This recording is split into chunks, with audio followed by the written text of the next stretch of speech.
Salut.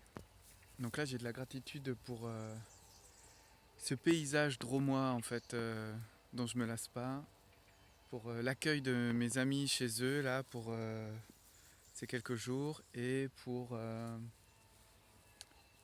l'enthousiasme et l'excitation que j'ai puisque je vais avoir une soirée assez chargée mais très chouette. Et dans cette vidéo ce que je voulais vous partager c'est euh, des notions liées à la permaculture. La permaculture, beaucoup de gens en parlent, beaucoup de gens montrent des images en fait de ce qu'ils font. Et pour moi, j'avais besoin là de faire le point sur ce que j'entends par le mot permaculture. Le mot permaculture, c'est une démarche pour moi qui consiste à connecter les choses entre elles. Et c'est un peu un art, une science, une philosophie euh, de toutes les interconnectivités. Alors, quand j'ai dit ça, j'ai l'impression d'avoir pas dit grand-chose, mais il y a vraiment cette histoire d'avoir face à nous un besoin, un projet, de créer de l'abondance dans un jardin par exemple, ou de créer de l'abondance tout court, ou d'avoir un projet. Et grâce au vivant sauvage, de s'inspirer des mécanismes du vivant sauvage qui, à partir de peu, à partir du soleil qui m'éblouit les yeux, ou à partir de l'eau et du sol, d'un sol quel qu'il soit, vont créer de la biomasse, de l'abondance, des écosystèmes qui, tôt ou tard, seront très très très résilients. Donc c'est aussi d'amener la résilience. Il y a une des notions de permaculture qui est très connue, qu'on appelle l'effet bordure. L'effet bordure, c'est quoi? C'est ni plus ni moins que d'essayer d'associer ensemble des systèmes, des petits écosystèmes ou des parties de ces écosystèmes qui sont différentes et de les associer de sorte à ce qu'ils coopèrent. L'illustration qu'on a et que j'utilise le plus souvent, c'est la lisière de la forêt. Là, on voit, sur une sorte de prairie. Derrière moi, ici, il y a une forêt. La lisière de la forêt et la prairie constituent trois écosystèmes. Dans l'écosystème prairie, il y a la faune et la flore de la prairie. Dans l'écosystème forêt, il y a la faune et la flore qui est inféodée à la forêt.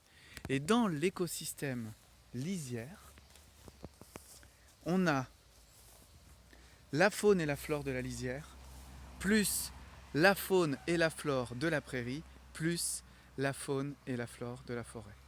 Donc en fait, la zone de mixité des deux écosystèmes fait qu'il y a une abondance en biodiversité, en espèces, en milieux qui est plus importante.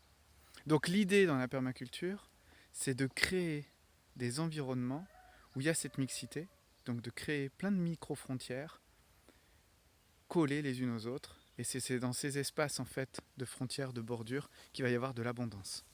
Donc finalement, la permaculture, pour moi, une des définitions, c'est de recréer de la complexité en s'appuyant sur les mécanismes du vivant. D'ailleurs, là, je suis face à une lisière et je vois clairement qu'ici, il va y avoir des surprises à manger, des ronces là qui sont en fleurs en fait. Donc en fait, même la lisière sauvage en fait, qui est un peu inextricable, qui est un petit peu difficile d'accès, en tout cas pour rentrer dedans, c'est une zone vraiment paradoxalement très nourricière et très je parlais d'hostilité, donc plutôt très alimentaire, très riche. Dans une prairie, il y a assez peu de diversité nourricière, et dans une forêt résiliente, arrivée à son stade final, qu'on appelle le stade du climax, le stade climatique, il n'y a pas vraiment, il y a de la stabilité, mais il n'y a pas une grande diversité. Donc c'est vraiment dans ces espaces un peu chaotiques qu'il y a de l'abondance. Et du coup, si j'en arrive à là, c'est que finalement, là, dans mon raisonnement, là, que je fais un peu à chaud, sans avoir trop préparé, c'est que la permaculture serait donc un art qui consiste à créer du chaos nourricier. Donc c'est vraiment, ça s'éloigne vraiment, vraiment, vraiment du jardin conventionnel où tout est rangé de sorte à avoir une seule fonction.